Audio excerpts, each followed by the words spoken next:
Caracterização socioeconômica da produção de abacaxi no Espírito Santo. Eu sou Edileuza, sou pesquisadora na área de socioeconomia rural do INCAPé, e participaram da elaboração deste trabalho os doutores José Aires, Luiz Caetano, Sara do Sô, a Miriam Piassi e o Danielton. Colaboraram também diversos bolsistas e também a Maria da Penha e a Raquel, que são servidoras do INCAPé. Nós fizemos uma pesquisa de campo, entrevistamos 86 produtores rurais nos municípios de Marataízes e Presidente Kennedy, onde está concentrada a produção. Esses municípios representam 91% da produção estadual de abacaxi. E nós também entrevistamos 23 agroindústrias, né, que processam a fruta. Primeiramente, vou falar alguns dados da amostragem dos produtores, né. Com relação ao nível de escolaridade, 67% desses produtores, eles têm apenas o ensino fundamental incompleto, então, predominam a baixa escolaridade. 81% desses produtores disseram que não recebem assistência técnica, então, essa é a informação também que nos preocupa bastante. Aqueles poucos que recebem assistência técnica, 50% disseram que recebem do INCAPé. Com relação ao número de pessoas, né, na família que trabalham na propriedade, predomina que até 4, né, pessoas, e a nossa amostragem, em termos de volume de produção, foi de 8.736 toneladas. É uma amostragem bem representativa, porque corresponde a 12,8% da produção estadual, e a área amostrada foi de 414 hectares. A produtividade foi bem baixa, né, considerada baixa, 21 toneladas por hectare. Essa produtividade poderia ser bem maior, né, caso os produtores utilizassem técnicas de manejo mais adequadas e também variedades mais resistentes a pragas e doenças. O número de pessoas, né, que trabalham nas propriedades varia aqui, né, predomina 2, né, o número total de empregos informados, né, na amostragem foi de 204 pessoas, né, que trabalham, dá uma média de 2,4 empregos. Na colheita, o total de pessoas que trabalham foi de 446, dá uma média de 5,2 empregos, né, por propriedade entrevistada. Então, na colheita, 31,6%, né, dos produtores informaram que tem de 5 até 6, né, pessoas trabalhando. Com relação ao financiamento, apenas 4,7% dos produtores disseram que fizeram financiamento no último ano. Então, a maior parte deles usam recurso próprio para custeio. Então, mostra uma situação bem complicada, porque os produtores eles não estão investindo, né, na produção. Só apenas 4, né, informaram que fizeram financiamento, usou recurso para plantio e tratos culturais, e apenas 1 fez investimento. Com relação ao destino da produção, 23% foi destinado para a Ceasa, 12% para venda direta, 15,8% foi para outros estados e 48% foi entregue na mão de intermediários. 62,8% dos entrevistados disseram que fazem uma seleção e uma classificação dos frutos na pós-colheita. Esses frutos, em sua maior parte, eles são transportados a granel, né, em cima dos caminhões. Apenas 30% disseram que usam caixas plásticas, né, para fazer o transporte desses frutos, e 23% disseram que usam caixas de madeira. Com relação aos problemas, né, citados na comercialização, a maior parte deles disseram que tem problemas com relação ao volume, né, de produção, e também com relação aos contratos, né, de produção. A maior parte da produção é vendida diretamente na propriedade, os compradores vão até o local buscar, né, a produção, e muitas vezes, né, a maioria dos casos, eles não recebem, né, na hora, né? Então, eles citaram também problemas no recebimento desses pagamentos. E agora eu vou passar para a parte, né, dos dados que nós fizemos na pesquisa junto às empresas, né? Aí eu coloquei aqui 2 mapas, um onde eu mostro os locais onde a gente fez a pesquisa de campo com os produtores, e no outro mapa, os locais onde nós entrevistamos aqui as 23 agroindústrias que processam abacaxi.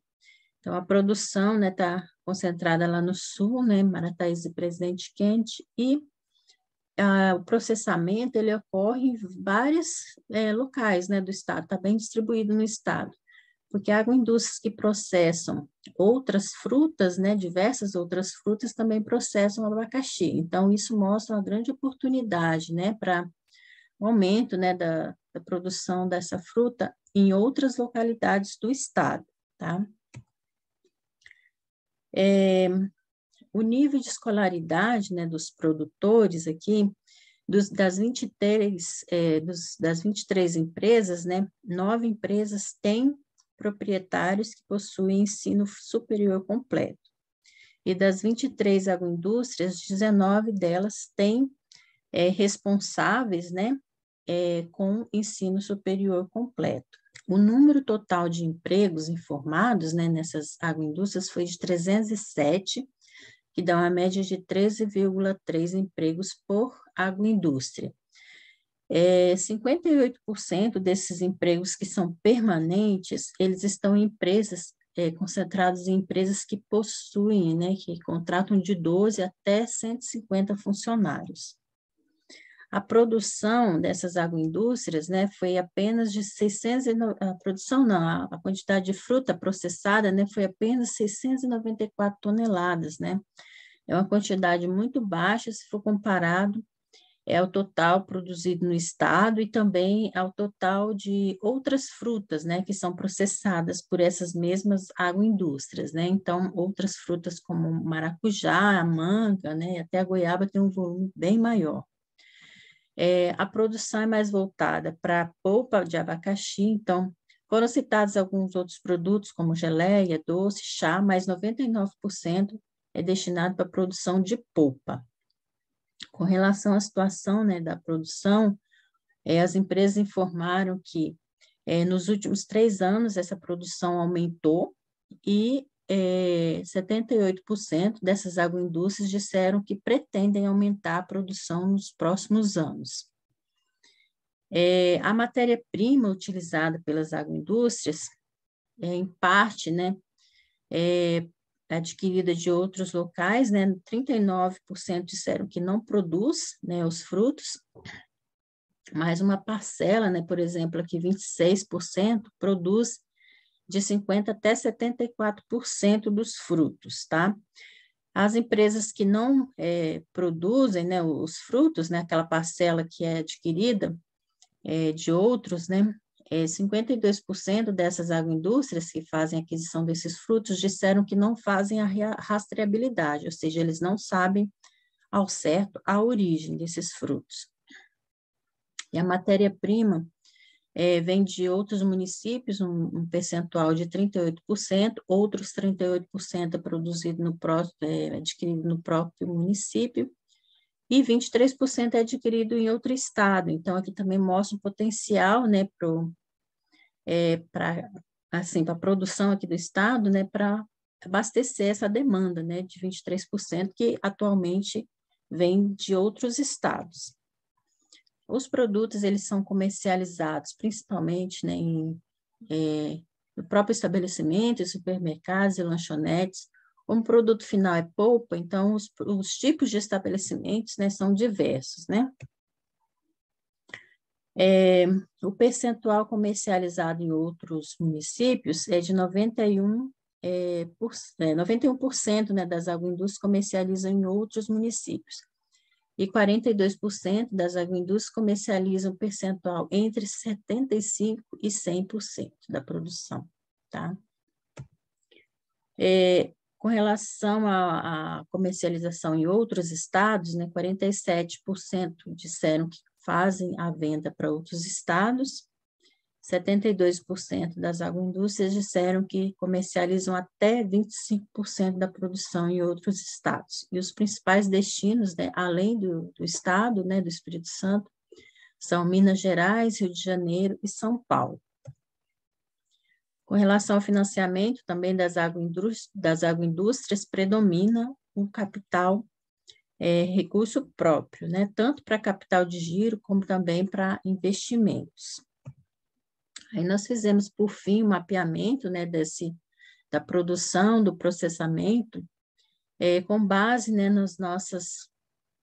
na nossa amostragem, nós fizemos a estimativa do processamento e chegamos a um percentual, né, de 4% da produção que seria processado. Então, apenas 4% é processado nas agroindústrias, o restante é consumido in natura. A maior parte, né, consumido no mercado interno e apenas, né, de exportação para o exterior foi apenas 2,7 toneladas, tá? Então, existe um potencial, né, para aumentar o processamento das frutas já produzidas, né?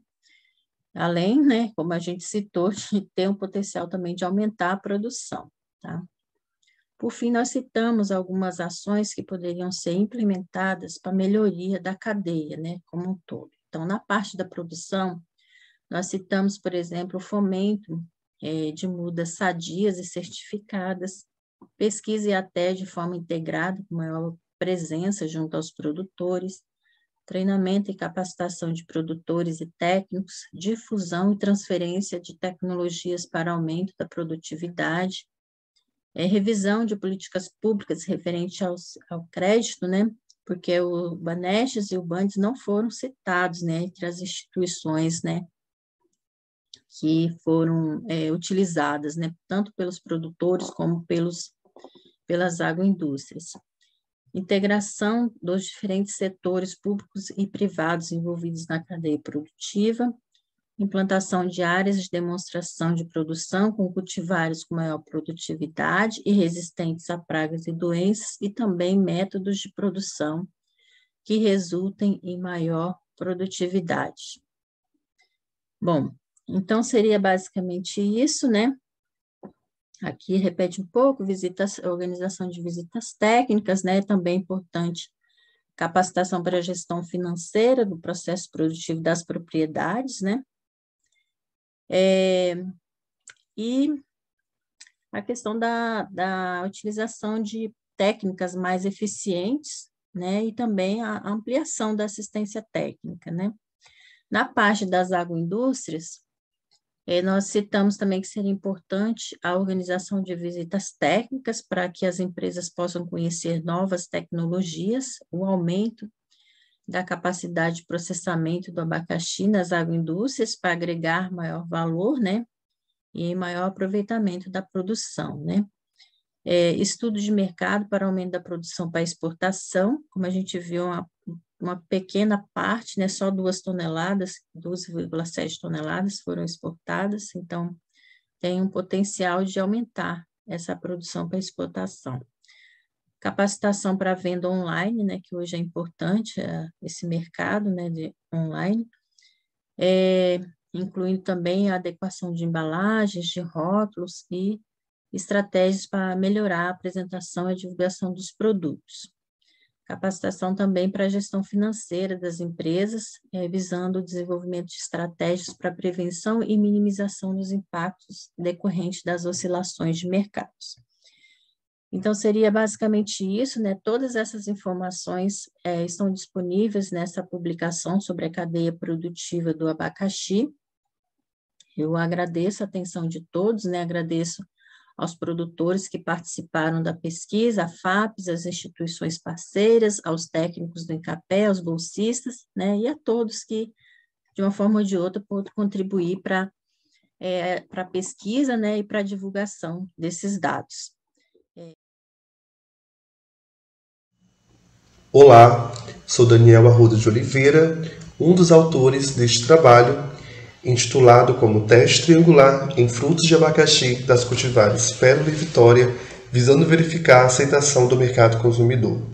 Sabemos que o abacaxi é uma das frutas tropicais mais consumidas no Brasil, em função do seu elevado valor energético, teor de açúcar e valor nutritivo. No Espírito Santo, a cultivar pérola tem a maior adesão no mercado consumidor e estabilidade de produção. Já em contrapartida, a cultivar Vitória, lançada em 2016, ainda não conseguiu obter o mesmo êxito em relação à aceitação para o consumo in natura e a produção estável entre os agricultores. Dessa forma, considerando que a comercialização é a etapa final do processo produtivo, a falta de pesquisas de mercado sobre a aceitação do fruto, tanto aquele que já foi lançado ou aqueles que estão em processo de lançamento, pode prejudicar o crescimento da produtividade e a rentabilidade desse empreendimento. Como podemos ver, no Espírito Santo, a produção é destinada para dois setores.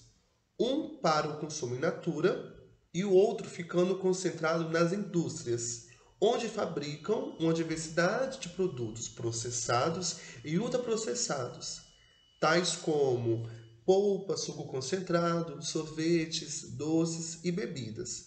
Portanto, a comercialização capixaba é mais centrado no mercado interno de frutas frescas, ou seja, no consumo in natura, sendo incipiente a sua participação no mercado externo. Bom, os problemas da cultura do abacaxi no Espírito Santo ocorrem desde o plantio até as suas fases de colheita e pós-colheita, tais como as doenças e pragas da fusariose, da podridão do olho, da cochonilha, da broca, virose, entre outras, que causam uma redução na produção.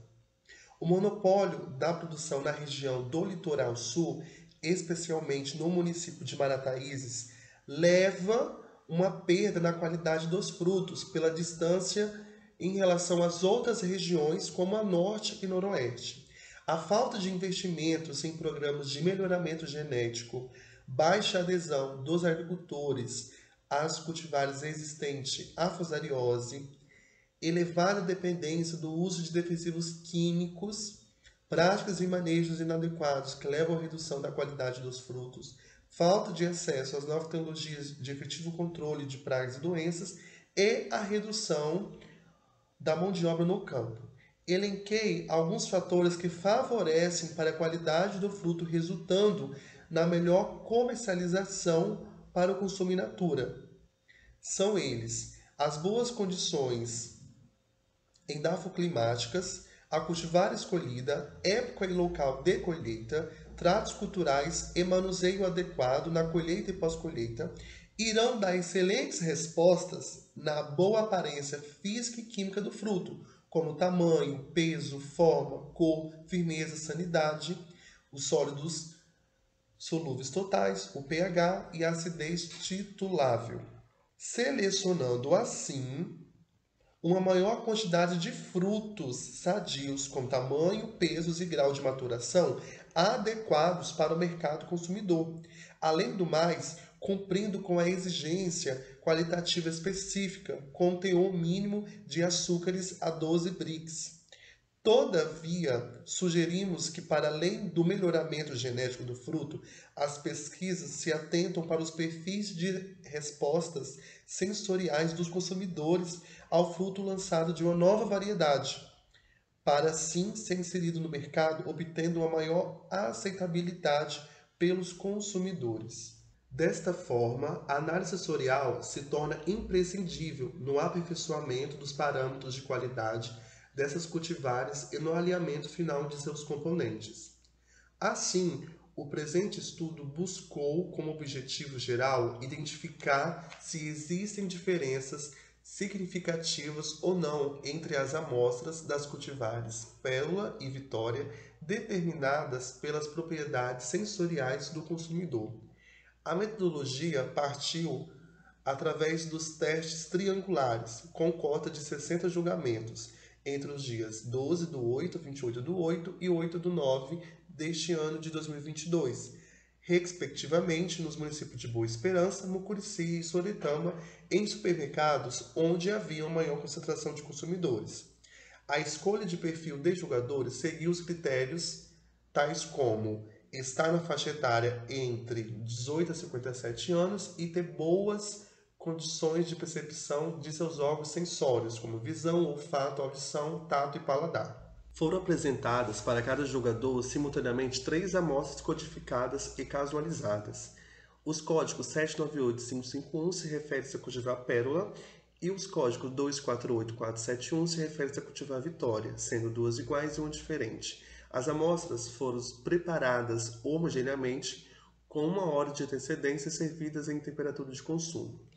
As imagens mostram como foi feito o teste, sendo que a cada amostra o jogador tomava água e comia um biscoito de água e sal, para não interferir no sabor da amostra seguinte. Aqui nós temos o perfil dos participantes por cada município. Nós tivemos de forma bastante heterogênea a participação tanto de homens e de mulheres, mas seguimos um padrão da faixa etária, sendo que todos os municípios apresentaram o perfil de participantes na idade de 18 a 57 anos, tendo um total de 180 pessoas que participaram, sendo a nossa população-alvo de estudo. O nível de escolaridade por município em relação ao sexo, sendo que em Boa Esperança se destaca o nível do ensino médio, tanto para os homens quanto para as mulheres. Em Mucurici também se repete o nível de ensino médio. E em Soretama, as mulheres elas estão em nível do ensino médio e os homens se dão, pela sua maioria, no ensino fundamental. Verificou-se no teste do município de Boa Esperança que dos 60 jogadores, 33 conseguiram acertar a amostra diferente, sendo que 18 alegaram as amostras 798, 551, que se refere a cultivar pérola, como as diferentes das demais. Já em Mucurici, apenas 27 conseguiram identificar a amostra diferente, sendo 16 apontaram as amostras 248 e 471, que se refere a cultivar vitória, como as diferentes das demais. Por fim, em Soretama, 39 dos jogadores identificaram corretamente a amostra diferente, no qual 21 elencaram as amostras 798 e 551, que se refere ao pérola, como as diferentes das demais. Desta forma, estes resultados demonstram que existe uma diferença significativa entre as cultivares pérola e vitória, sendo que Soretama e Boa Esperança estabeleceram a significância correspondente ao nível de 0,1 de probabilidade, e Mucurici ao nível de 5%. Diante dos relatos durante a aplicação dos testes, podemos afirmar que os jogadores indicaram maior diferenciação das amostras pela percepção de notas baixas de acidez da cultivar pérola em relação à cultivar vitória.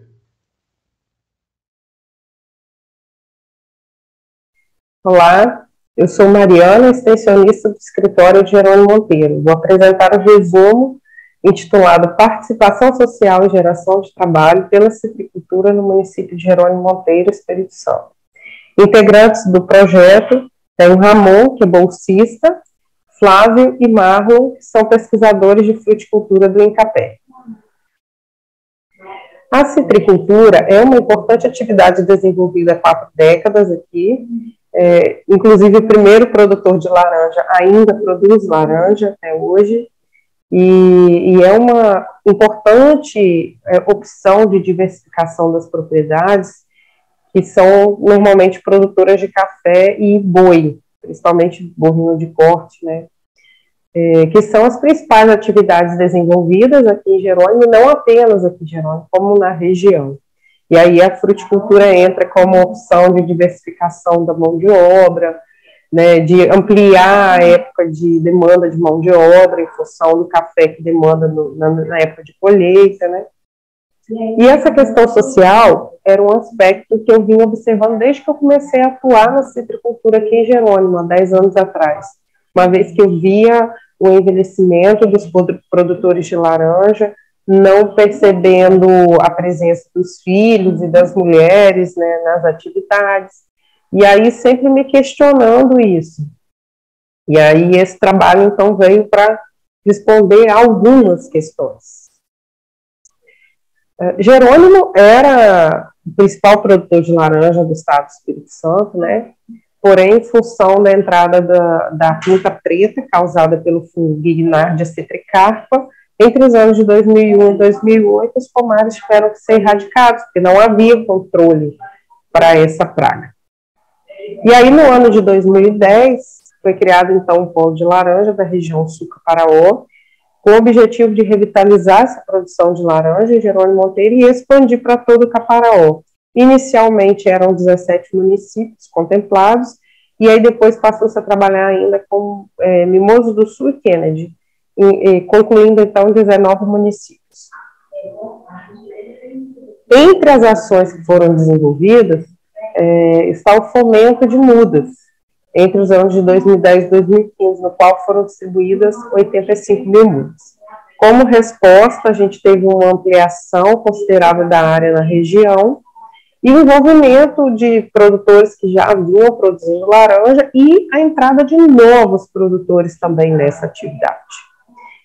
A gente estima que cerca de 500 produtores a 600 foram beneficiados com mudas. E aí, nós temos, então, que Jerônimo Monteiro retoma a posição de destaque na produção de laranja do Espírito Santo, de acordo com os dados do Censo Agropecuário de 2017, elaborado pelo IBGE. Então, nesse mapa aí, nós temos destaque para o município de Jerônimo Monteiro. E com relação à área colhida, nós temos que Jerônimo Monteiro tinha 178 hectares, de acordo com os dados do IBGE, ocupando o segundo lugar no ranking. E em termos de quantidade produzida, era em torno de 1.000 toneladas, também ficando em segundo lugar no ranking, atrás de Domingos Martins. O objetivo do presente trabalho, portanto, foi descrever a participação social e a geração de emprego pela citricultura. Nós trouxemos, então, informações que nos mostram a importância da atividade e aí ainda carecia informações sobre como essa atividade era desenvolvida aqui no município. Como metodologia, foram aplicados questionários semi-estruturados, com 8 produtores aqui no município. Esse questionário ele é um pouco maior, tá, do que as informações que serão apresentadas nesse resumo, porque o objetivo dele é avaliar o impacto desse programa de fruticultura que foi implantado aqui na região. Então, ele foi desenvolvido nos 19 municípios, porém aqui nós estamos fazendo um recorte de uma informação dentro de Jerônimo Monteiro. Esse projeto foi contemplado pela portaria, né, da FAP-SEAG, o projeto foi aprovado também no Comitê de Ética e os dados foram analisados por meio de estatística descritiva. Como resultado de discussão, nós temos a primeira figura que apresenta a participação de membros da família na produção de laranja de Jerônimo Monteiro. Em 50% das propriedades onde os produtores foram entrevistados, há apenas um produtor participando da atividade. Em 37%, 2 produtores. E em 13%, 3 ou mais membros da família participando da atividade. Com relação à geração de trabalho pela citricultura, em 50% das propriedades há a geração de um posto de trabalho, em 37%, 2 postos de trabalho, e em 13%, 3 ou mais postos de trabalho. Em nenhuma das propriedades, a atividade é executada apenas pela família. O que isso nos levou a refletir? Que nas circunstâncias, há geração de trabalho em todas as propriedades, na medida em que, para cada um membro da família que atua na citricultura, há a geração de uma vaga de emprego para trabalhar com esta atividade no município de Jerônimo Monteiro. Já o número de mulheres envolvidas com essa atividade, na metade das propriedades entrevistadas, não há nenhuma mulher envolvida com a atividade, em 37% apenas uma, e em 13% 2 mulheres. Em nenhuma propriedade há 3 ou mais. Os jovens, por outro lado, é um número ainda mais preocupante, uma vez que 62% das propriedades não há nenhum jovem, em 25% das propriedades há apenas um, e em 13% das propriedades 2 jovens. Em nenhuma propriedade há 3 ou mais jovens atuando na citricultura.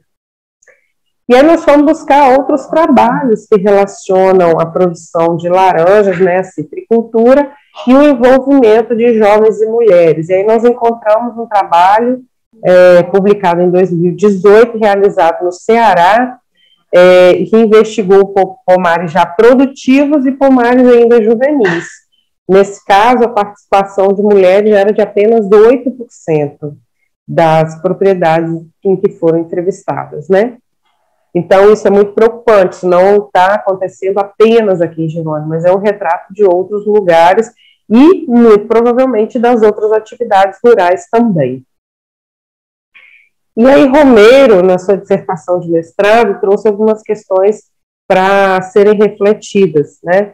O êxito rural hoje atinge a juventude com muito mais força do que atingia antigamente. O jovem hoje está tendo muito mais visões de oportunidades na zona urbana do que antigamente. Antigamente ia a família toda, hoje é a juventude que vai. Portanto, está tendo um envelhecimento rural, tá menos presença de jovens na zona rural, e também a masculinização da juventude, porque o êxito é maior entre as moças do que entre os rapazes. Não porque as oportunidades sejam melhores para as moças na zona urbana, mas porque as oportunidades no campo são piores para elas. Então, isso é uma observação que foi feita nesse trabalho. Diante disso tudo, a gente conclui que a citricultura de Jerônimo Monteiro gera emprego, ela é capaz de gerar emprego, gera renda, e a gente ainda precisa investigar as causas da pouca participação dos jovens e das mulheres na citricultura de Jerônimo Monteiro. A gente conheceu os números, agora a gente precisa conhecer as causas, e aí já fica uma abertura para uma nova pesquisa. Esse resumo faz parte de um projeto conhecido como Avaliação e Transferência de Tecnologias e Políticas Públicas para a Produção e Comercialização de Mudas e Frutos de Laranja no sul do estado do Espírito Santo. E por isso nós gostaríamos de agradecer a FAPES e a SEAG pela portaria 002R de 2020.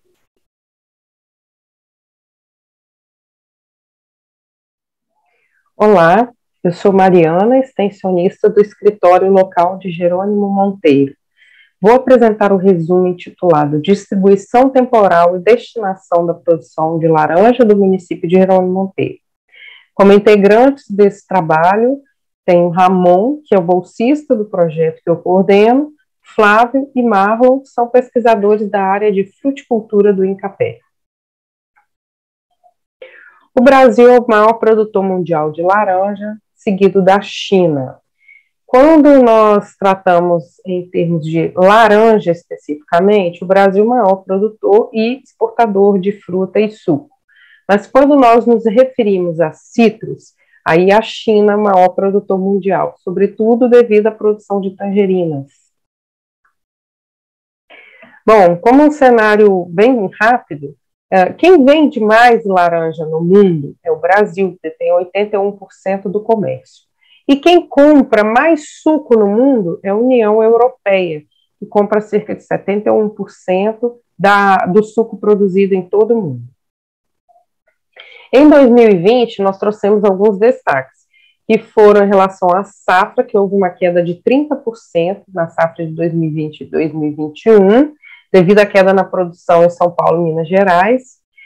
O preço da caixa de 40 quilos de laranja, que foi em torno de R$ 34,00, devido, né, à queda da safra.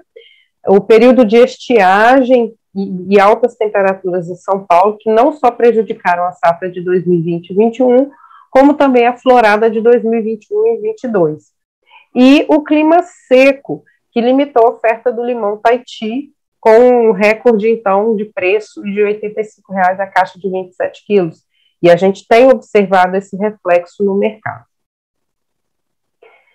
Já no Espírito Santo, Jerônimo Monteiro é o segundo maior produtor de laranja, né, de acordo com os dados do Censo Agropecuário do IBGE de 2017, ficando atrás apenas de Domingos Martins.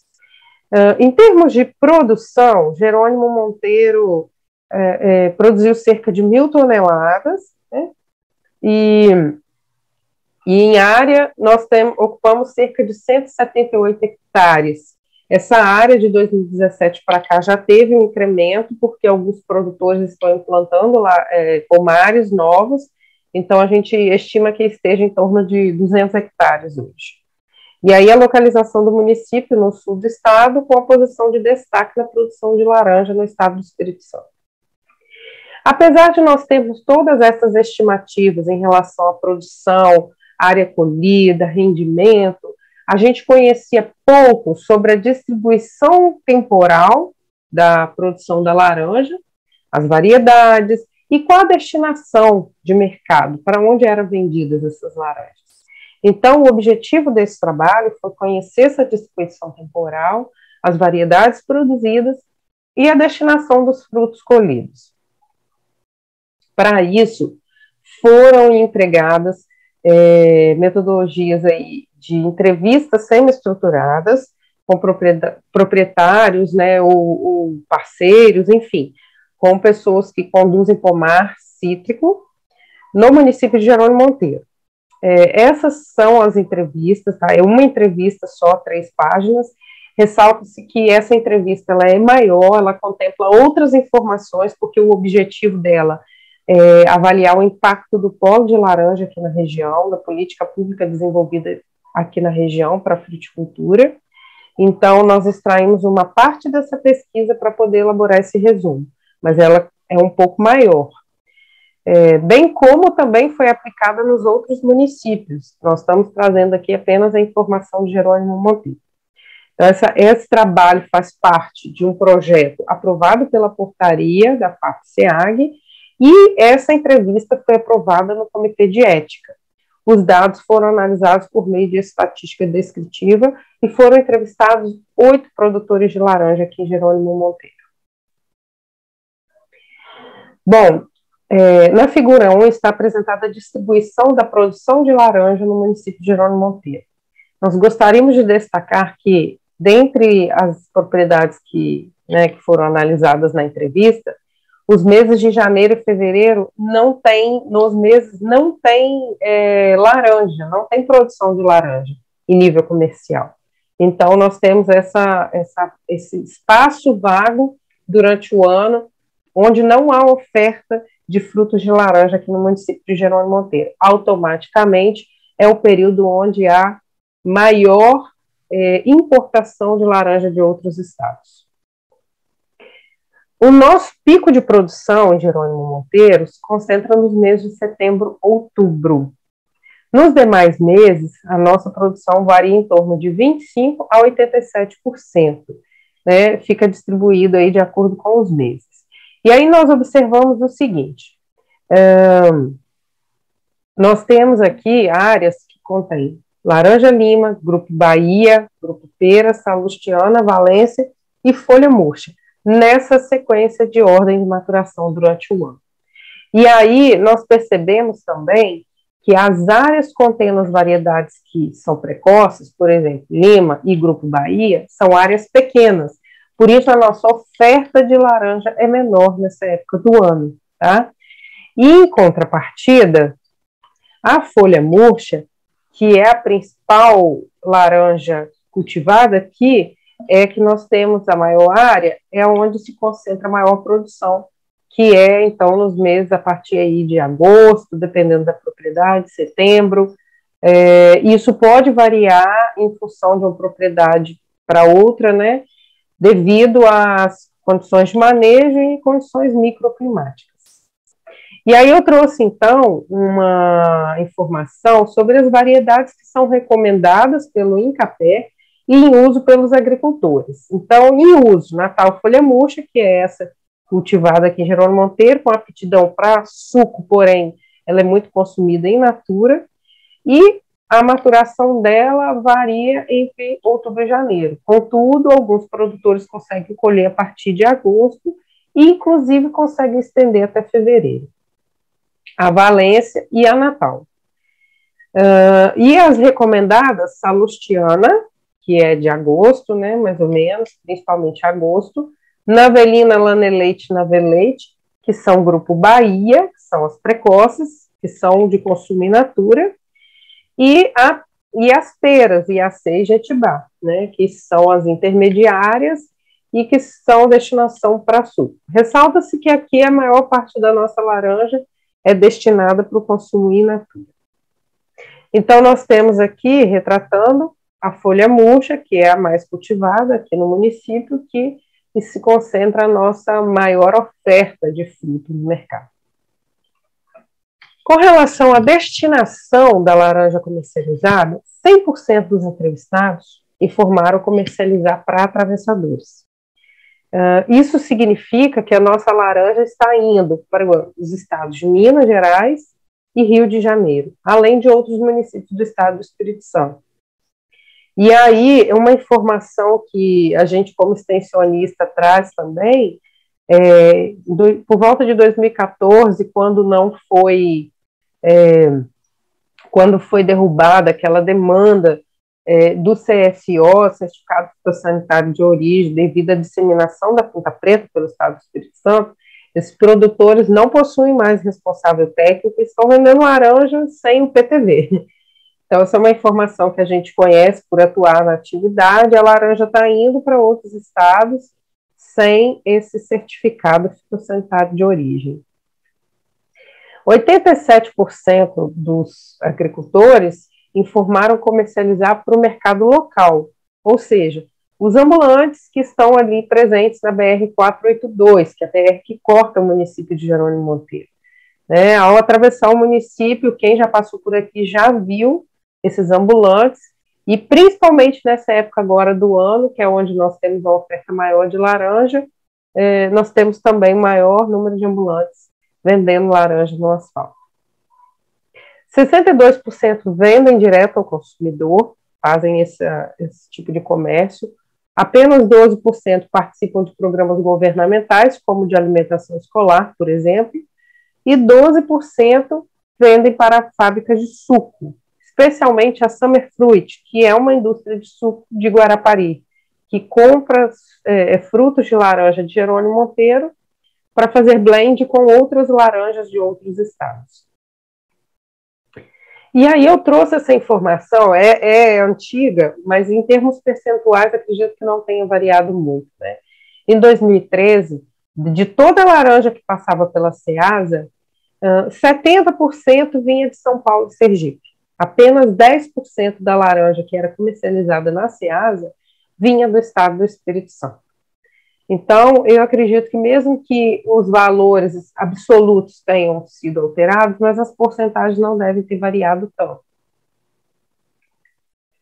Concluímos, então, que é muito importante o papel do atravessador na comercialização de laranja de Jerônimo Monteiro, uma vez que 100% das propriedades comercializam por meio dele.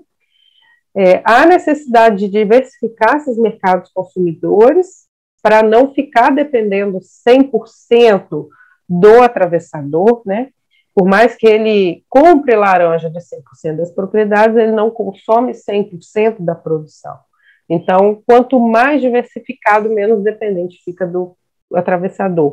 Mas há que ser feita a manutenção do papel desse atravessador, visto que ele é muito importante. E é necessário também intensificar as ações para diversificar não apenas as variedades, mas também as técnicas de manejo para a gente conseguir ampliar a oferta de laranja de Jerônimo Monteiro nos meses do ano e reduzir a compra de laranja de outros estados. Por fim, eu gostaria de salientar que esse projeto, esse trabalho faz parte do projeto Avaliação e Transferência de Tecnologias e Políticas Públicas para a Produção e Comercialização de Mudas e Frutos de Laranja no sul do estado do Espírito Santo, e gostaria de agradecer à FAPES e à SEAG pela portaria 002R, que permitiu desenvolver esse projeto.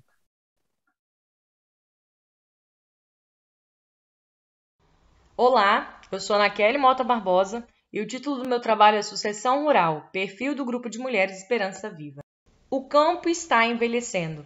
Essa afirmação ela é feita dentro da literatura, mas também dentro dos próprios atores do campo, que são os agricultores e são as agricultoras. Um autor diz que a imagem de jovens desinteressados pelo campo e atraídos pela cidade não é nova, faz parte da literatura clássica sobre o campesinato. Essa citação é de 2009, ou seja, a gente entende que é uma realidade que não é nova, porém é realmente uma realidade preocupante. O jovem ele passa a sair, a não permanecer no campo em suas atividades do campo.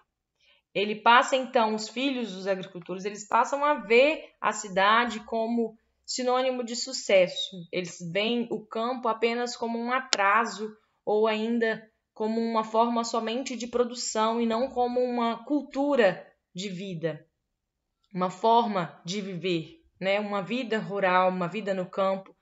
Isso não é valorizado, isso não é visto como uma forma de se obter sucesso.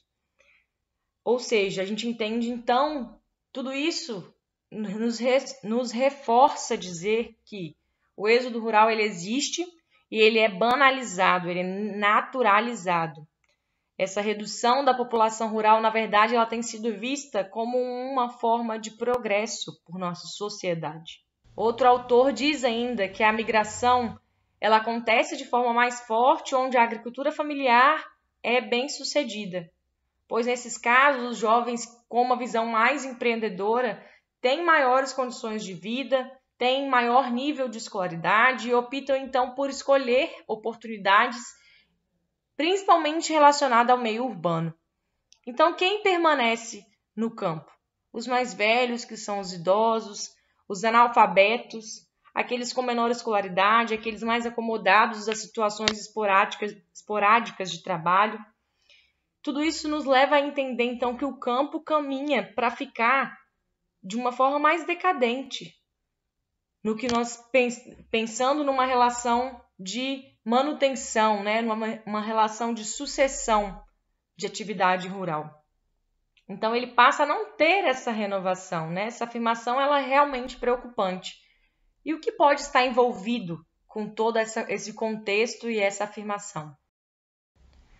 Nós sabemos que a agricultura familiar, a sua manutenção, a sua permanência, o seu fortalecimento depende da sucessão, depende da atividade dos filhos, até pela sua própria mão de obra ser composta, né, da sua própria família.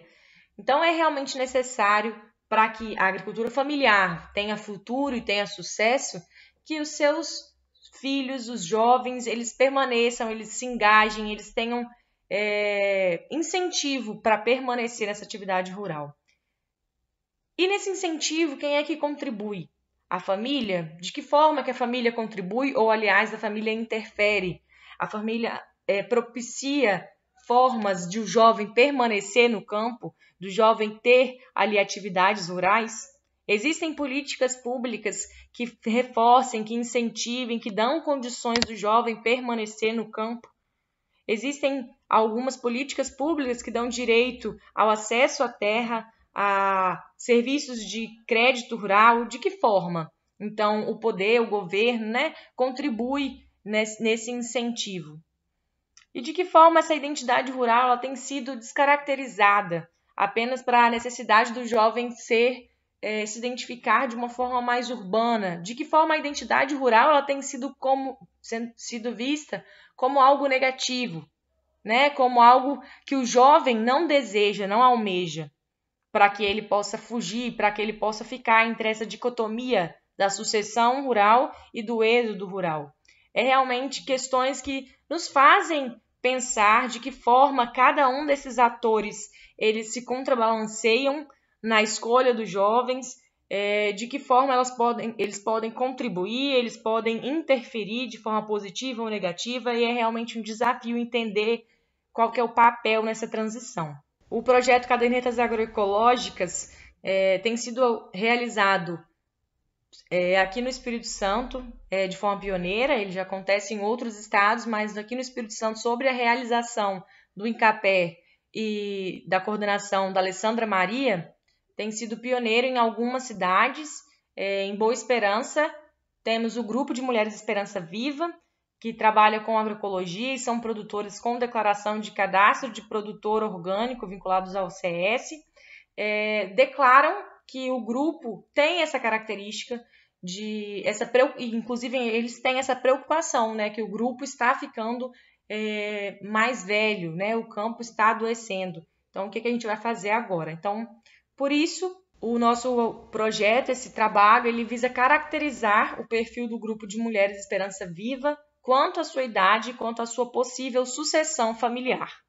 As cadernetas, o projeto, então, essa atividade, esse trabalho que eu estou apresentando hoje, esses dados eles foram coletados dentro da metodologia das cadernetas agroecológicas, com a aplicação de roteiros de entrevistas semi-estruturados. Esses roteiros eles foram aplicados a 7 mulheres do grupo Esperança Viva, e a metodologia aplicada na análise de dados foi a quali-quantitativa, cujos dados quantificáveis foram analisados a partir da estatística descritiva com médias e proporções, e foram auxiliados, então, pela interpretação dos dados qualitativos. Passando, então, para os nossos dados, né, para as informações que nós obtivemos, nós temos que 6 das 7 mulheres estão acima de 50 anos de idade. Então, já é realmente um sinal de alerta. A gente caminha para que muito em breve, num futuro não tão distante, a maioria do grupo se caracterize como idoso. Então, é realmente uma preocupação. Eles também relatam essa preocupação, tendo em vista porque cada vez mais existe a necessidade dessas mulheres se ausentarem das atividades laborais, das atividades rurais e sociais para os cuidados com a sua própria saúde, né, de forma especial. Ao caracterizar os filhos, a gente tem que, das 7 mulheres, uma somente não tem filhos, 6 têm, e o total de filhos são 15. Então, numa média, dentro dessas 6 mulheres, seria 3,75 filhos por pessoa, por mulher. Dentro desses 15 filhos, nós temos que a maioria é homens, são 8 homens e 7 mulheres. Em relação aos filhos que residem com a agricultora, nós temos 11 filhos que não residem mais com a agricultora, não permaneceram no campo em moradia, e 4 permanecem. E desses 4, 3 são homens. Então, a gente já começa a ver aí a nossa realidade, né, de sucessão. A maioria não mora mais no campo e a maioria que mora são homens. Pensando, então, na atividade agrícola, nos filhos que trabalham na propriedade, nós temos que 9 deles não trabalham. Então, de todos os residentes, né, daqueles 4 que residem, eles permanecem, eles estão dentro desses 6 que trabalham na propriedade e acrescenta-se mais 2. A gente vê, então, um distanciamento, né, da maioria dos filhos dessa atividade rural. E aí a gente volta a relacionar isso justamente com os questionamentos que fizemos lá no início. Quem são os atores responsáveis por isso, né? Por essa ausência, por essa escolha, a não continuidade da atividade agrícola na propriedade da família. Com relação, então, à escolaridade, a gente tem aí que dos filhos que têm nível superior, né, que cursam ou que têm um nível superior completo, 7 são mulheres e 1 homem. Então, a maioria alcançou o nível superior, concluído ou cursando, e a maioria é mulher, né? Apenas 1 homem. E dessa maioria, todas as mulheres, né? Então, todas as mulheres alcançaram um nível superior, enquanto apenas 1 homem alcançou. Então, a gente pode dizer que quanto maior a instrução acadêmica, menor a permanência dos filhos em suas propriedades. Como eu disse, né? Todas as 7 mulheres, elas cursaram ou estão cursando o ensino superior. Isso nos leva a refletir a realidade do grupo, né? Como eu disse, nós estamos trabalhando aqui, são respostas do grupo de Mulheres Esperança Viva. Então, talvez essa escolha das jovens, elas estejam justamente ligadas em reconhecerem o trabalho rural como um trabalho penoso. E isso permite, então, nos dizer que as meninas, elas procuram outras formas de sustento e a que não permaneçam, né, nas atividades das propriedades, porque elas reconhecem, né, essa atividade como uma atividade de penosidade do trabalho rural, né? Então, é realmente uma escolha a se preocupar de que forma a gente pode desmistificar ou entender o que acontece ali por trás. A gente pode concluir, então, de forma geral, o grupo ele caminha para que a maioria das mulheres sejam consideradas idosas, muito em breve, né?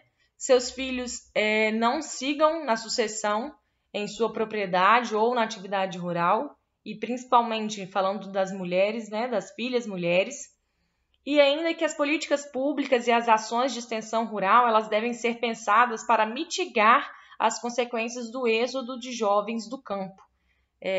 Como a gente disse, né, são relações que existem e que realmente devem ser enxergadas e entendidas de forma a mitigar todo esse caminho, essa migração que é uma realidade. Algumas das referências que nós utilizamos aqui na apresentação e os agradecimentos, né, à realização desse estudo por meio do projeto Cadernetas Agroecológicas e apoio da Zona da Mata, financiamento da FAPES, e a realização pelo INCAPER e pela Secretaria de Agricultura.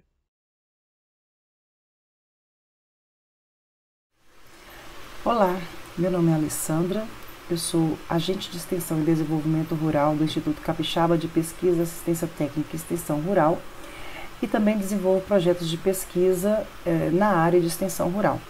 O trabalho que apresentamos hoje é o Impactos Sociais de Ações Extensionistas para Cacauiculturas da Bacia do Rio Doce, Espírito Santo, e se trata de dados parciais do projeto Mulheres do Cacau, que faz parte do Banco de Projetos de Pesquisa da SEAG. Publicam comigo Lucas Calazan Santos, Geraldo Mendes da Silva, Edna Silva de Abreu, Josiele Nunes da Costa e Bruno Pella.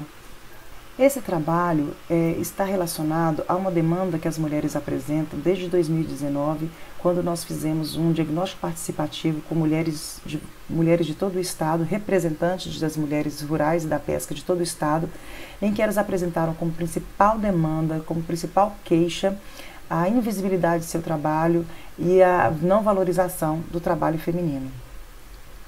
E como é o trabalho feminino? Ele se caracteriza da seguinte forma: as mulheres rurais e da pesca, elas trabalham fazendo exatamente as mesmas coisas que os homens fazem.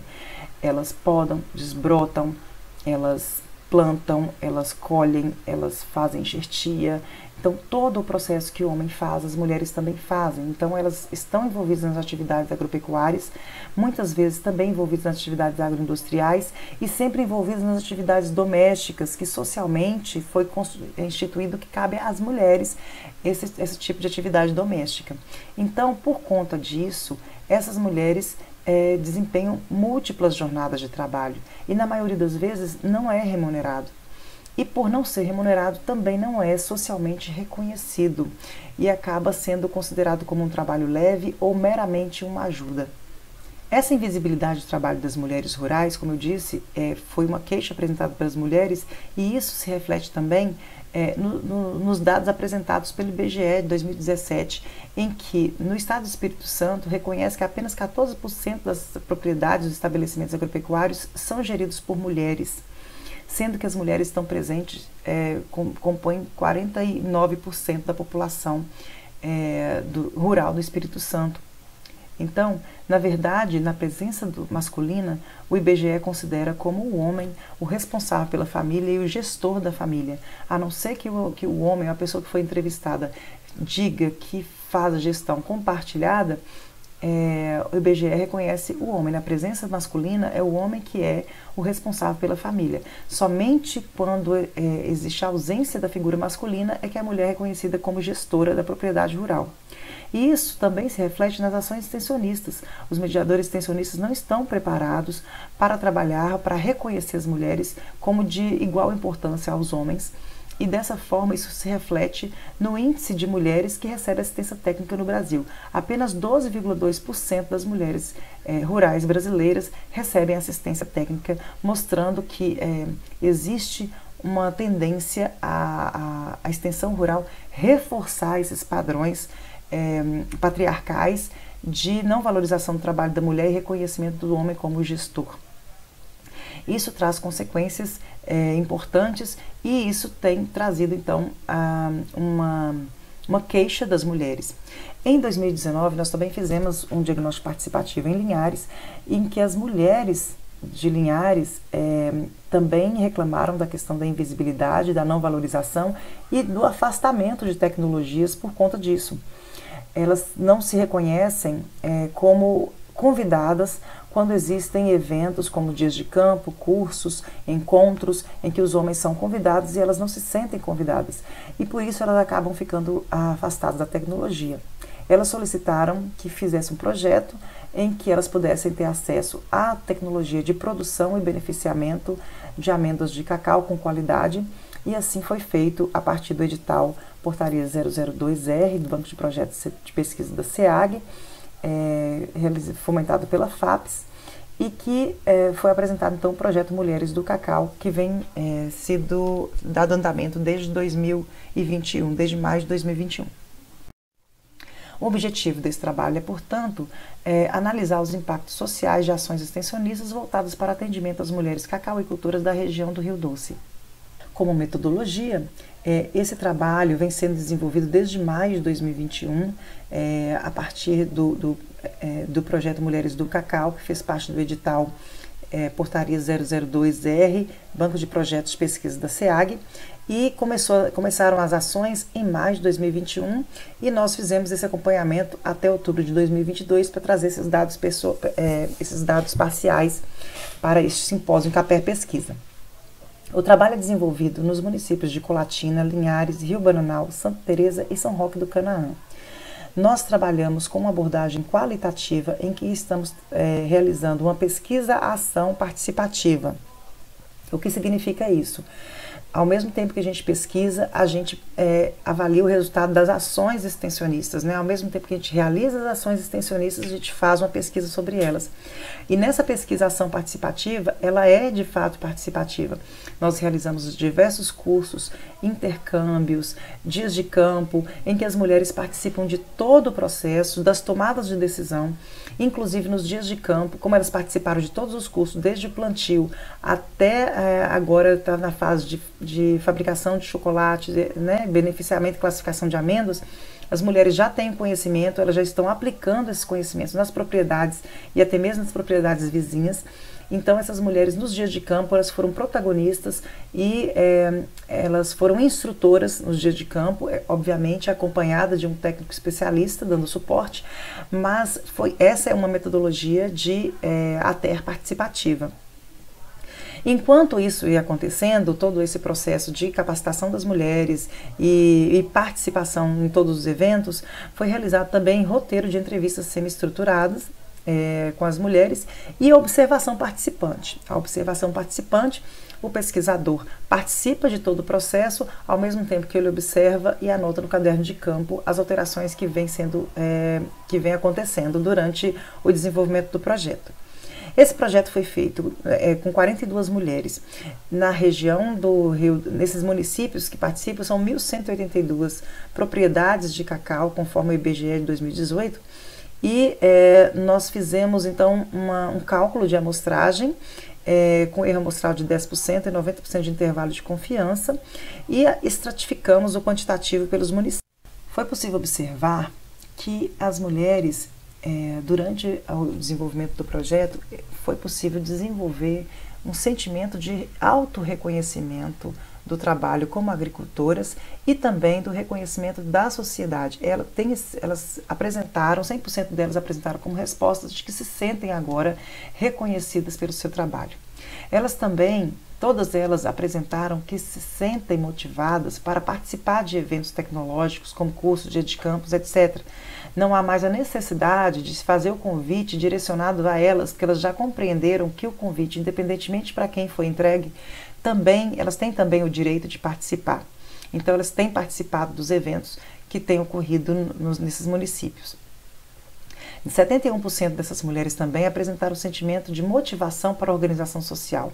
E elas estão protagonizando a organização de uma associação, a Associação das Mulheres do Cacau, estão na fase de produção do estatuto dessa associação, por iniciativa delas. 100% das mulheres também perceberam que houve um aumento de interação entre elas. E é tão verdade isso que tem acontecido uma tendência à formação de uma rede de apoio contra a violência e a favor da vida e da autoestima feminina. Já tem casos, por exemplo, de mulheres que sofrem de depressão e não conseguiram trabalhar na lavoura, elas se reúnem, mutirão e fazem a poda para a companheira. Elas defendem as companheiras que sofrem algum tipo de violência doméstica, dentro de uma rede de apoio, e incentiva a autonomia de cada uma delas. E esse movimento tem sido tão forte que outras mulheres têm espelhados nessas mulheres do cacau e estão se aproximando, se envolvendo, querendo participar da Associação das Mulheres do Cacau. Então, acabou envolvendo outras mulheres não participantes da pesquisa. Tudo isso traz uma interpretação da seguinte forma. Musdale, em 2005, ela traz sobre as dimensões do poder: poder dentro, poder de e poder com. As ações de sensibilização para o protagonismo que realizamos nesse projeto contribuiu para o desenvolvimento do poder dentro, que é o poder da autoestima, o poder interior, de perceber que a pessoa é capaz e que ela tem condições de se desenvolver como pessoa.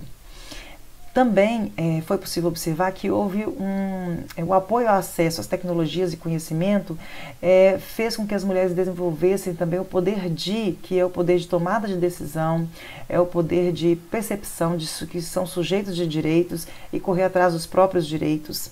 Além disso, as ações coletivas que foram feitas, várias ações coletivas contribuíram para o desenvolvimento do poder social, o poder com, que elas se uniram e estão se formando essa rede de apoio.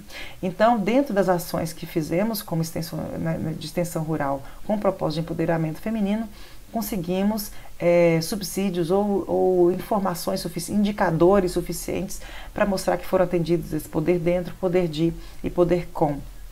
É o empoderamento pessoal e coletivo acontecendo, conforme Silva 2019.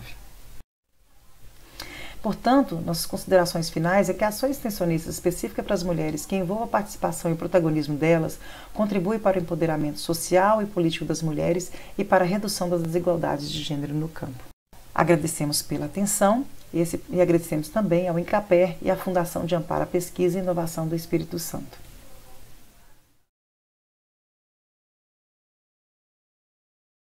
Olá, me chamo Maurício e estarei apresentando um trabalho intitulado Incidência do bicho mineiro em linhagens de café arábica em região de altitude nas montanhas do Espírito Santo. O café é a commodity mais comercializada no mundo e o Brasil alcançou 37% da produção de café mundial, com um montante de 67 milhões de sacas beneficiadas. Também impulsionou o agronegócio do país como uma das atividades mais importantes, tanto sociocultural quanto comercialmente. Porém, todos os anos, produtores sofrem com prejuízos de milhões de dólares por terem a produção do fruto prejudicada pelo ataque de pragas aos cafeeiros, dentre elas o bicho mineiro. Durante sua alimentação, a larva pode causar danos econômicos e provocar desfolha ao cafeeiro. O objetivo desse trabalho foi observar, no período de janeiro a dezembro de 2020, a dinâmica populacional de minas vivas do bicho mineiro em 13 linhagens de café arábica na fazenda experimental Mendes da Fonseca, em Capé, na altitude de 950 metros. O experimento foi implantado em 2015 em espaçamentos de 2,2 metros por 0,8 metros. Na região da indicação geográfica Café Montanhas do Espírito Santo, as coletas e análises foram realizadas a cada 45 dias nas 5 plantas centrais de cada parcela, em cafeeiros conduzidos sem o uso de agrotóxicos. Para as análises estatísticas foram utilizados os programas Pest Version 4.10 e o software R. Os resultados. Foi possível observar níveis de infestação superiores ao nível de dano econômico de 25% a 30% apenas na avaliação do dia 180, 1º de outubro, destacado pela seta vermelha no gráfico, onde apenas 2 linhagens, 5 e 11, não atingiram níveis de dano acima do nível de dano econômico. Conclusão: na altitude de 950 metros, o pico populacional de insetos vivos foi verificado em outubro de 2020, época de crescimento das folhas, coincidente com o aumento da temperatura. Agradecimentos ao Incaper pela cessão das áreas experimentais e orientação para a realização do trabalho, ao IFES Campos Alegre pela oportunidade de realização do curso de mestrado, à FAPES pela concessão das bolsas de pesquisa e pós-graduação.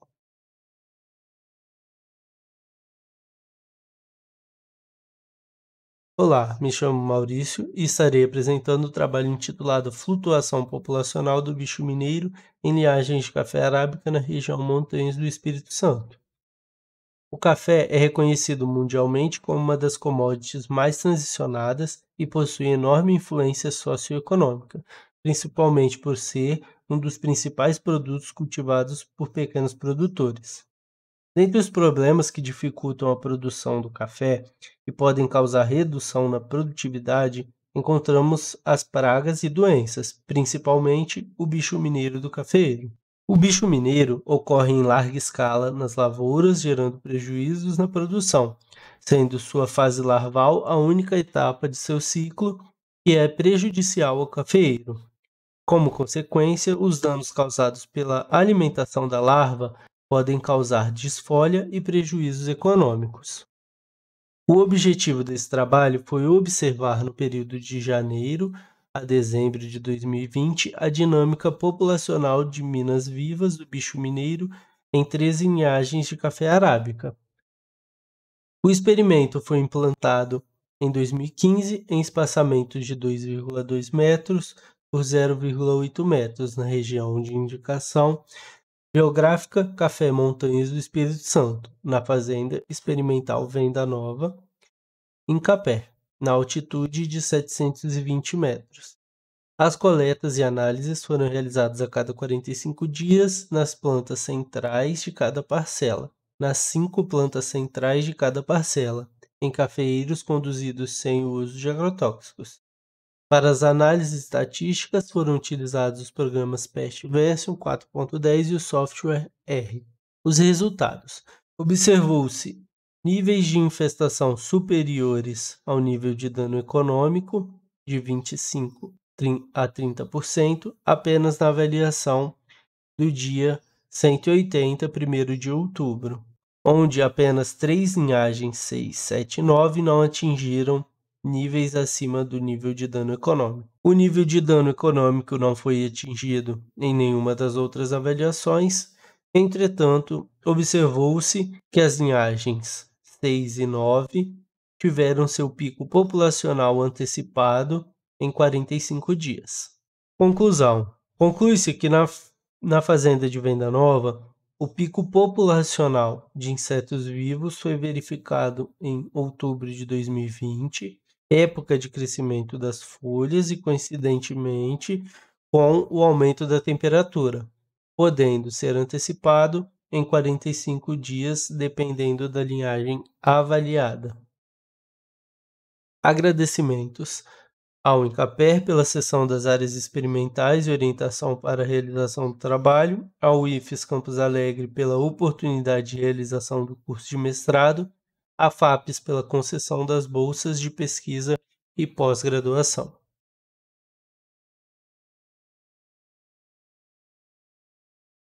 Olá, me chamo Maurício e estarei apresentando o trabalho intitulado Predação do Bicho Mineiro em Cafeeiro Arábica na Fazenda Experimental de Venda Nova, região Montanhas do Espírito Santo. Algumas pragas podem trazer prejuízos à cultura do café, dentre elas o bicho mineiro.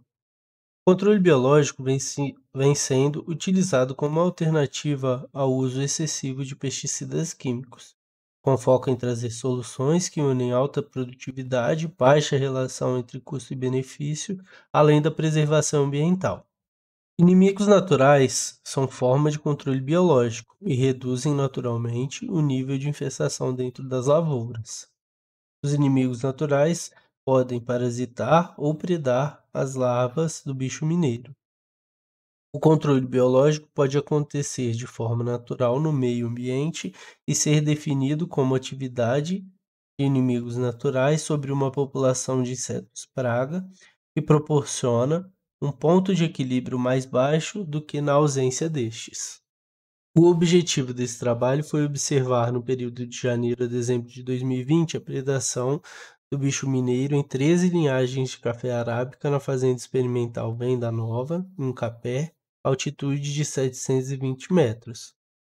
A metodologia o experimento foi implantado em 2015 em espaçamento de 2,2 metros por 0,8 metros na região de indicação geográfica Café Montanhas do Espírito Santo. As coletas e análises foram realizadas a cada 45 dias nas plantas centrais de cada parcela, em cafeeiros conduzidos sem uso de agrotóxico. Para as análises estatísticas foram utilizados os programas PEST Version 4.10 e o software R. Os resultados. Verificou-se 4 picos de predação, como podemos ver nas setinhas apontadas no gráfico, em diferentes tempos, sendo na avaliação do dia 0, 26 de março, nas linhagens 10 e 11, na avaliação do dia 135, 11 de agosto, nas linhagens 4 e 8, na avaliação de 180 dias, 1º de outubro, na linhagem 8. E no último pico de predação se deu na linhagem 9 aos 225 dias, 16 de outubro. Observou-se a presença da vespa do gênero Polybia e a conclusão é que, apesar dos 4 picos de predação, o índice de ocorrência de predadores do bicho mineiro manteve-se sempre abaixo do nível de não ação preconizado para o manejo integrado da praga. Os agradecimentos ao Encapé pela cessão das áreas experimentais e orientação para a realização do trabalho, ao IFES Campos Alegre pela oportunidade de realização do curso de mestrado, à FAPES pela concessão das bolsas de pesquisa e pós-graduação.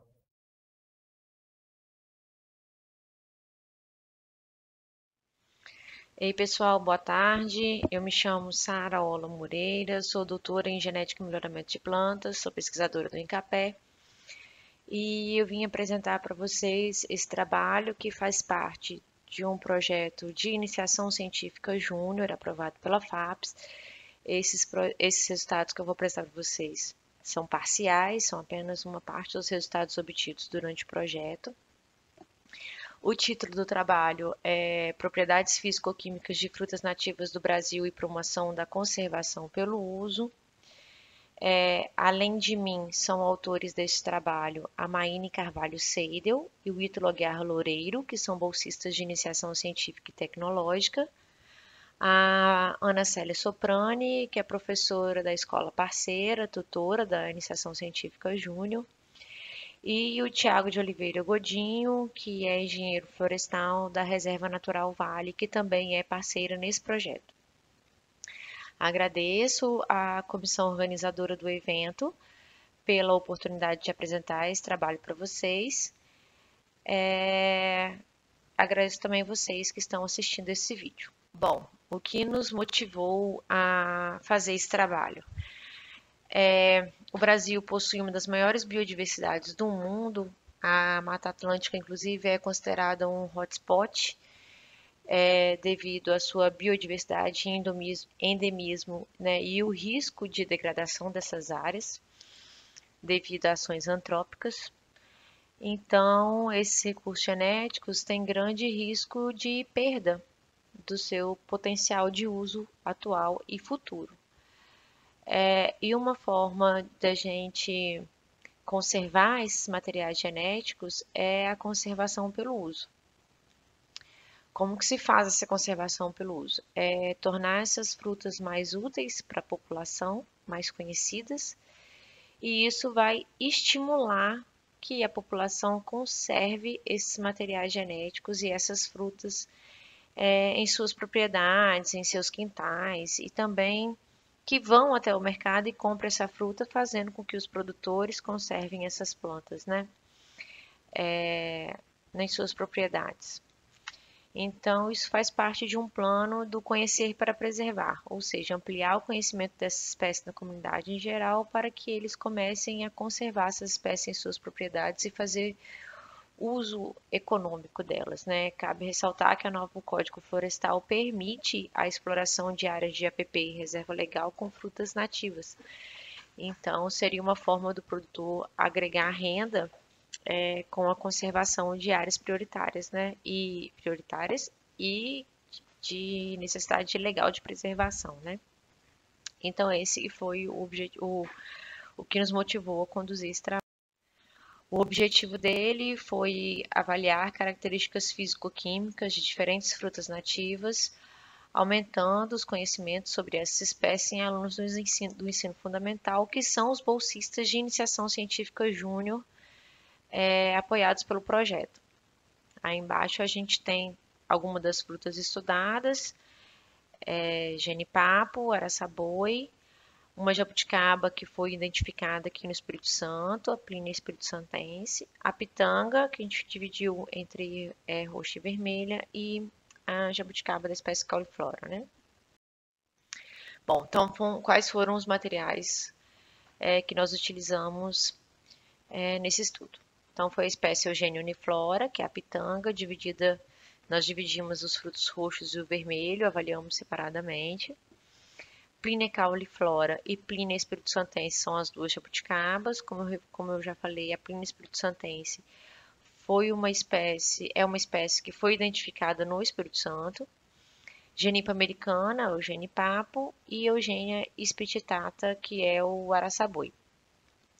Destas, todas são nativas do Brasil, sendo que apenas a Eugênia spititata é nativa da floresta amazônica. As demais são nativas da floresta da Mata Atlântica.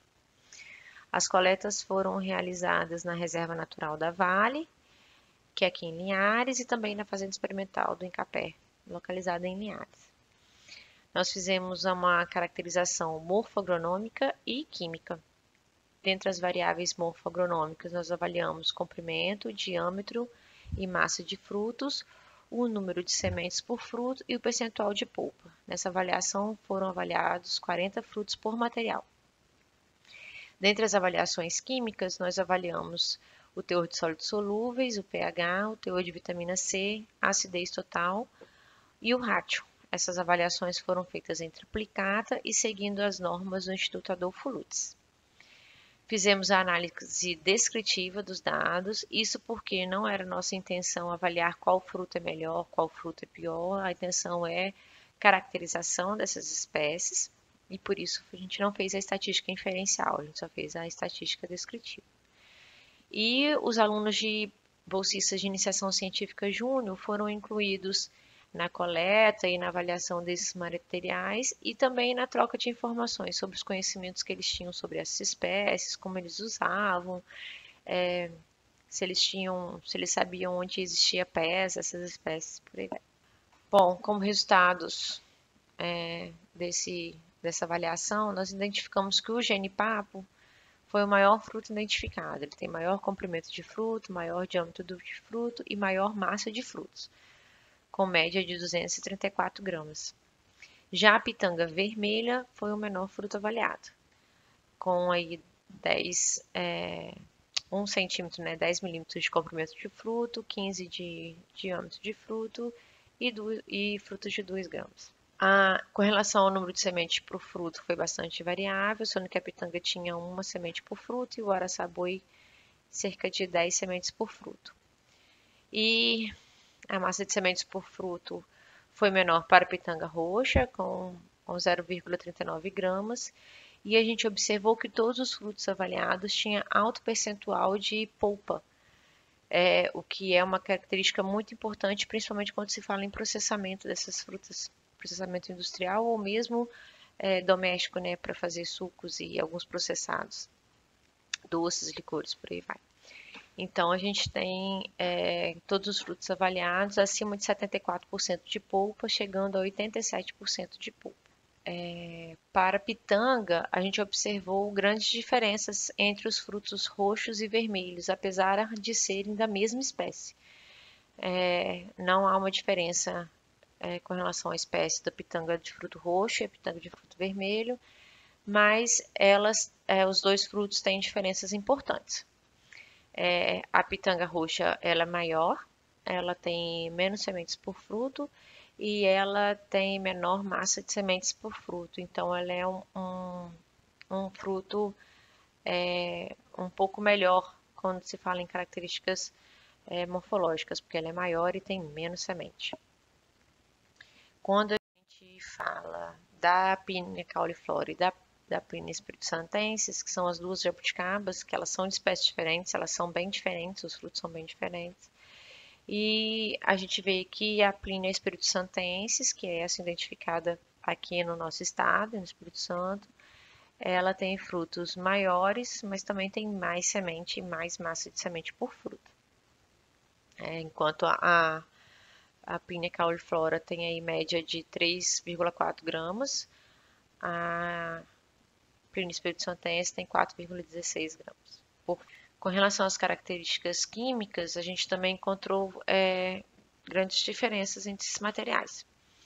Com relação aos sólidos solúveis, de modo geral, as frutas não têm um grande percentual de sólidos solúveis, né, de grau Brix, sendo que os menores frutos, os frutos com menos sólidos solúveis foram o genipapo e a pitanga, com cerca de 1,3 grau Brix, e os maiores foram a pitanga roxa e a jabuticaba da espécie cauliflora, com 10,5 graus Brix de sólidos solúveis. Só para a gente ter um pouco de um percentual de comparação, o mamão, por exemplo, se espera que tenha acima de 13. Quando tem aí entre 10 e 12,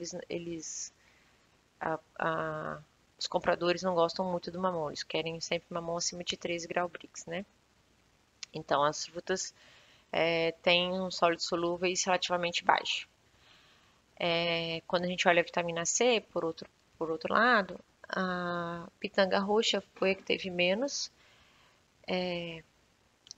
percentual de vitamina C, né, miligramas de vitamina C por 100 gramas de polpa, com um pouco mais de 5 miligramas, mas o genipapo teve mais de 25 miligramas por 100 gramas de polpa. Comparativamente também, frutas que são comercializadas e consumidas em larga escala pela população brasileira, como a maçã e a banana, tem em torno de 4,5 miligramas por 100 gramas de polpa de vitamina C. Então, todas as frutas aqui avaliadas tiveram um maior percentual de vitamina C do que frutas que são muito utilizadas por nós, né? Então, a gente observa que essas frutas têm potenciais para nos fornecer a vitamina C, que é um elemento essencial na nossa alimentação. Com relação ao pH, as frutas são essencialmente ácidas, exceto a pitanga roxa, que teve o pH um pouco superior a 8. Aí a gente também vê a grande diferença entre a pitanga roxa e a pitanga vermelha. E com relação ao rátio, né, a proporção entre os sólidos solúveis e a acidez, a gente vê que tanto a pitanga como as duas variedades de pitanga, como as duas espécies de jabuticaba, também teve grande variação.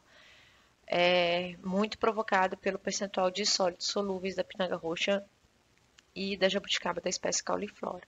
Bom, com isso a gente conclui. Falando um pouco sobre os alunos de iniciação científica júnior, você observa que eles não têm muito conhecimento sobre as frutas que são nativas do Brasil. Quando você comenta com eles quais frutas vocês acham que são brasileiras, via de regra, eles citam as mais consumidas, e a gente sabe que as frutas mais consumidas não são brasileiras, né? A gente importou hábitos dos nossos colonizadores, e com isso a gente começou a negligenciar as frutas que são nativas do Brasil. E o projeto permitiu ampliar o conhecimento nos bolsistas sobre essas espécies, né? A gente apresentou para os bolsistas essas espécies. A gente observou também que há grande variabilidade nas características físico-químicas das frutas, sendo possível identificar usos potenciais para cada uma delas, ampliando o seu uso e o seu consumo. Cabe ressaltar que mesmo as frutas que não têm palatabilidade ou mesmo um odor desagradável, o genipapo, por exemplo, ele tem um cheiro muito forte, que não permite o seu consumo in natura. Por outro lado, ele é muito consumido em produtos processados. Quando a gente foi coletar os frutos de genipapo, o pessoal de campo que estava coletando com a gente disse, isso já dá para experimento? Dá, então agora a gente vai coletar para a gente. Não sei quem encomendou para fazer licor, não sei quem encomendou para fazer doce. E eu mesma tentei, fiz um pão de genipapo extraindo, né, a coloração azul do genipapo. Então a gente vê que tem usos potenciais para essas frutas nativas. Agradeço aos bolsistas de iniciação científica Júnior, Amanda, Beatriz, Isabela, Jennifer e Cauane. Eles são alunos da Escola Nossa Senhora da Conceição, aqui em Linhares. A FAPES, que apoiou o projeto, e também a Vale, que é parceira nossa nesse projeto, ao Incapera, o Governo do Estado, e também a oportunidade de apresentar os resultados para vocês. Muito obrigada, estão aí meus contatos. E agradeço novamente à comissão organizadora do evento.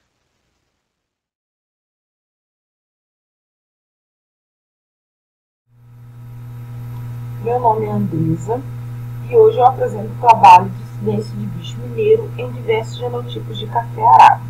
A cafeicultura ela possui um papel fundamental na economia brasileira, gerando empregos de forma indireta e direta. Vários fatores eles limitam a produtividade e ao retorno sobre o seu investimento, dentre os quais estão o clima, mão de obra, logística, preço e, eventualmente, pragas e doenças. Alguns fatores abióticos e bióticos podem levar à redução na produção, comprometendo a produtividade e a qualidade da vida. Dentre estes estão o bicho mineiro. O bicho mineiro ele tem um comportamento de atacar principalmente as folhas mais jovens e as folhas mais novas. A mariposa ela vai até a face superior da folha, deposita os seus ovos ali. E nessa fase, eles se tornam o único alimento para as lagartas. Ao explodirem, esses ovos passam a ser largadas e imediatamente vão para o interior das folhas, onde ali eles vão se alimentar do tecido existente entre as duas epidermes. Ou seja, o ovo depositado, chega uma fase que ele explode, as lagartas entram para dentro da superfície da folha, entre as duas epidermes, e ali ela começa a se alimentar desse tecido. Quando isso acontece em excesso, acontece a morte da folha e até mesmo a morte de uma planta, o que se torna prejudicial a uma produção de uma lavoura. O objetivo, então, desse trabalho foi determinar a incidência de bicho mineiro em 44 progênios em experimentos de competição de café arábica. Esse trabalho foi realizado no CDPI Serrano, na fazenda Mendes Fonseca, em Aracedo Mendes Martins. Foram coletadas 50 folhas de cada bloco, com 44 progênios, levada essas amostras de folha até o laboratório de hematologia e analisadas individualmente quanto ao número de incidência de bicho mineiro. Os períodos de maior ocorrência do bicho mineiro concentram-se nos períodos de agosto a outubro e janeiro a fevereiro, coincidindo então com períodos chuvosos. Diante disso, os progênios que apresentaram menores índices de ocorrência de bicho mineiro nos períodos críticos foram a linhagem 13, 6, 12, 1 e 14. Elas tiveram menor número de folhas atacadas, uma média entre 0,19 a 0,51. Enquanto isso, as linhagens 31, 30 e 37 apresentaram as maiores ocorrências, maiores números de folhas atacadas, uma média entre 0,34 a 1,40. Bom, dessa forma, podemos mostrar que existe uma grande variabilidade genética no café arábica e a seleção de materiais genéticos mais tolerantes pode ser uma estratégia importante no manejo integrado do bicho mineiro. Agradecimentos. Agradecemos à Fundação de Amparo à Pesquisa do Espírito Santo pela concessão da Bolsa de Iniciação Científica, ao Consórcio Pesquisa Café, a Embrapa Café e a Unicafé. Obrigada.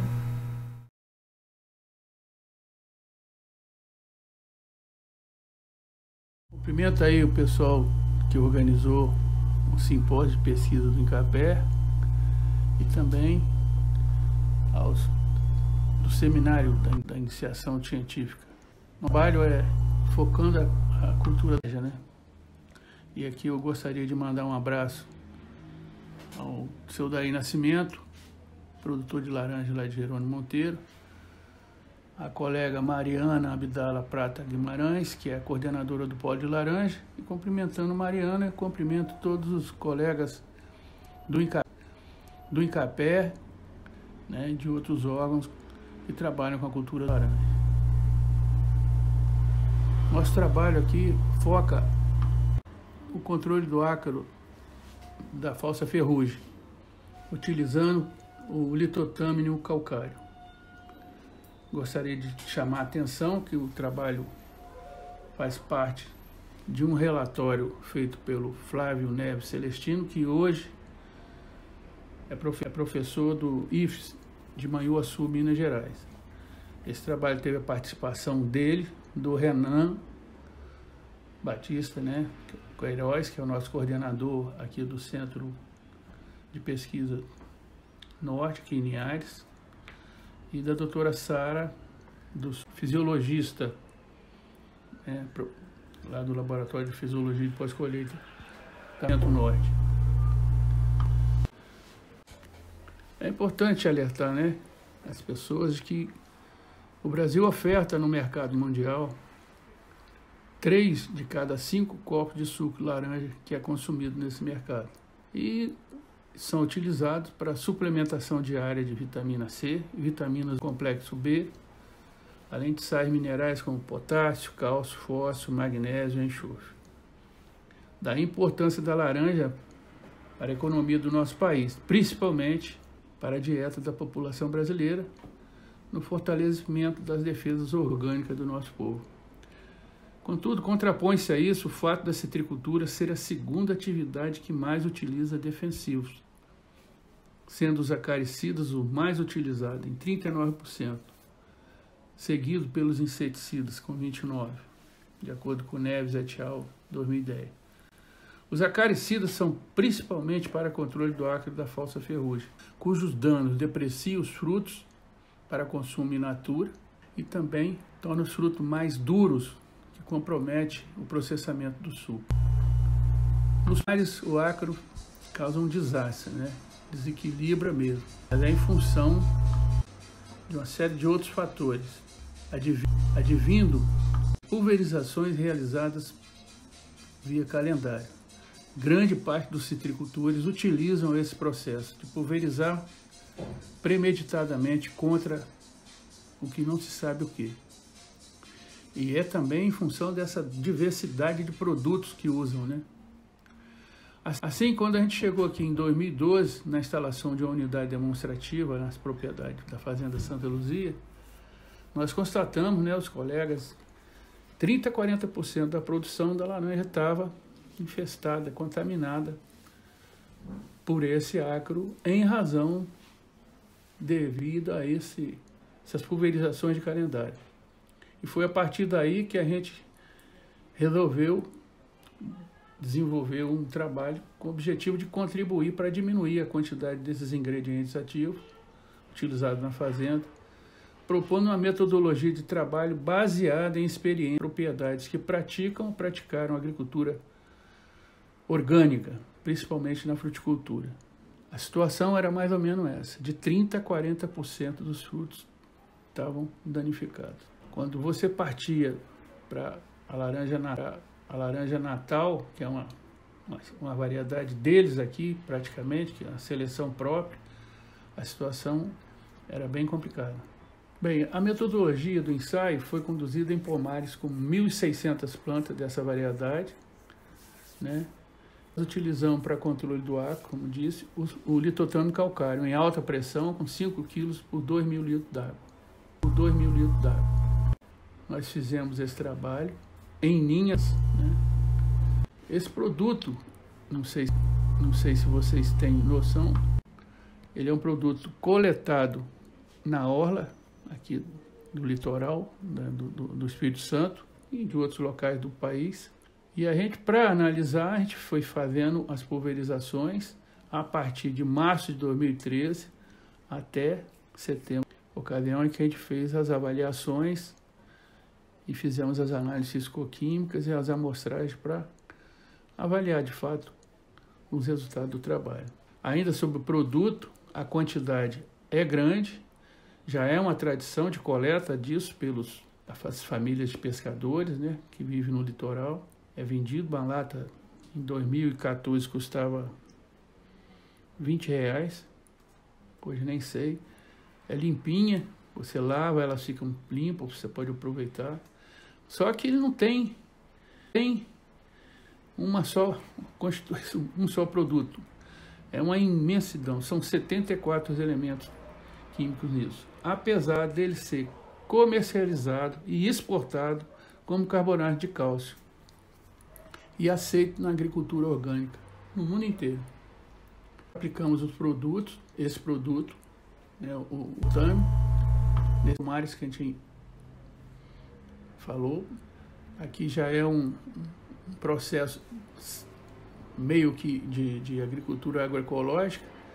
Esse capim já é próprio para pomar, né? É o MG5, alta pulverização.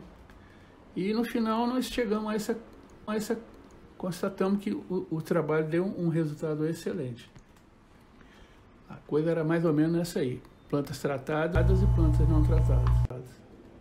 O trabalho foi analisado pela colega Maria Amélia e os resultados, como a gente mostrou aqui, né, foram bastante significativos, não só no aspecto visual, mas também no aspecto ativo, né, no peso de fruto, rendimento de suco, BRICS e com significâncias, né. Aqui já o fruto já em processamento, né, beneficiamento, melhor dizendo, na packing house deles, e a história é mais ou menos essa daí. Montando aqui um caminho, né, como que era os frutos. Essa alga é coletada aqui na região de Barra do Riacho. E aqui os detalhes do trabalho. O Flávio Neves, né, o Renan, os dois juntos nas avaliações, a fixação de frutos, a qualidade. E no final é a fruta desse jeito aí, bem diferente que era inicial. Aqui a gente quer chamar a atenção e agradecer ao empenho do Renan, né? E também ao Moisés, que é um grande pesquisador. Bom, eu vou agradecer aqui a família do seu Edelema Bombose, né? Esse trabalho foi desenvolvido da propriedade do Michael Bose, que é o neto, mas eu já trabalho com eles em 1980. O Moisés é um entusiasta da cultura da laranja, estuda muito, conhece o Totame como ninguém, né? E divulga esse produto. E a gente tem esse resultado que a gente precisa fazer com que as pessoas entendam que hoje, nesse momento de fertilizante, esse produto já foi analisado pela Incapa muito tempo atrás. É um excelente produto. E agora tem outras finalidades, raiz. E para pulverização, porque ele tem muito micronutriente. E também agradecer aos colegas, né, que possibilitaram fazer esse trabalho. É isso aí, obrigado.